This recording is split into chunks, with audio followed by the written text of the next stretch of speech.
Hey guys, Ryan Hamer here. Hope you guys are doing well today. In this video, we are going to be talking about changes to your credit bureau and how long does it take to take, actually.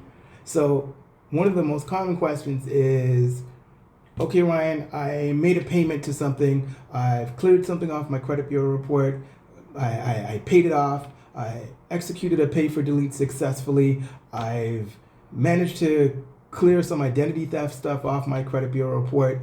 I followed your instructions, but how long do I gotta wait? Sometimes, believe it or not, it's instantaneous. Other times, you gotta wait the 30 days. They tell you it takes, 10 to 30 days, 2 weeks, 30 days. Normally they tell you within 30 days. That's their standard modus operandi. And you gotta remember, yes, some companies will have a connection to the back office of TransUnion or Equifax where they could submit the request for the item to be removed, and other times they keep all the requests and send a batch. They'll send a big batch for things to be removed all at once, and they get away with that because they are falling within the parameters of 30 days.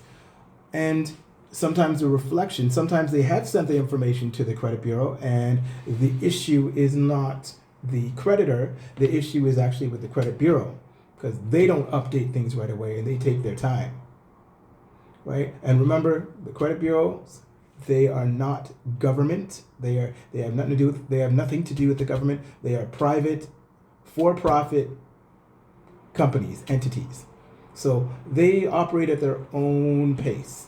And a lot of times too, I don't know where within the scope of the human capital that this ranges, but they outsource a lot of their customer service.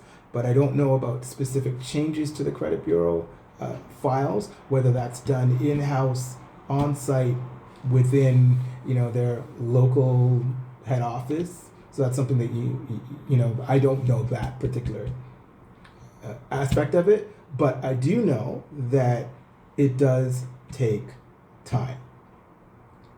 And it's so hard to be patient, and I totally get it. You've had something, but think about it this way. You've had something on your credit bureau report for this long, whether it's been years, months, or whatever, it's been a long time, it's already been there.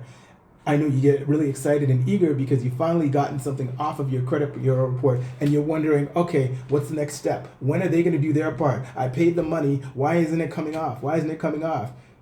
So it's frustrating because it's a process, right? And it's a lot of handshaking that goes on, one hand washing the other, so to speak. And so far, you had to wash the hands of the collector, and now they got to go and they got to communicate with the credit bureau. And just because they provided you a release letter or a letter, a balance letter stating that, yes, we will do this if you do that, it doesn't mean that it's like fit complete, right? It doesn't mean it is completed. You have to wait it out. So trust the process. That's all I can say is trust the process. These things do take time. And of course, make sure that you have all of your communication, especially any promises from the creditor, make sure that you have that in writing. And I always say this, I always stress this, make sure that you have that stuff in writing just to cover yourself. Because there's nothing worse than them being able to say that, well, I didn't promise you that. Who told you that I was going to remove it? Who told you we were going to remove it? That's the worst thing, right? You don't ever want to hear that. So make sure that you get their commitment to remove whatever items they said that they were going to remove. Make sure you get that in writing. Just to cover yourself, to cover your backside should anything go sideways. Now remember, when you call them, they're always recording the calls, right? They claim to be recording the calls, right? So you want to make sure that you cover yourself by getting their claim and promise to do whatever in writing.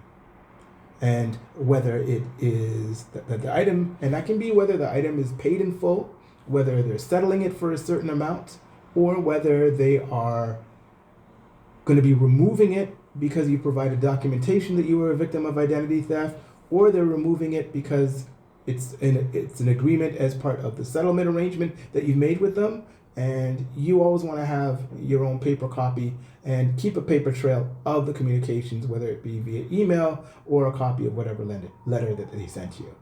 And that way, if you do have to go back to them, you can say, hey, you know what, it's been 30 days. You promised me that you said that it would take 30 days. Why is this still the case? And that way you're able to follow up.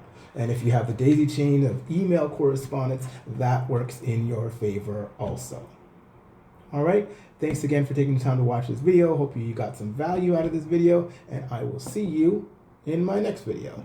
Thanks again for watching. Bye-bye for now.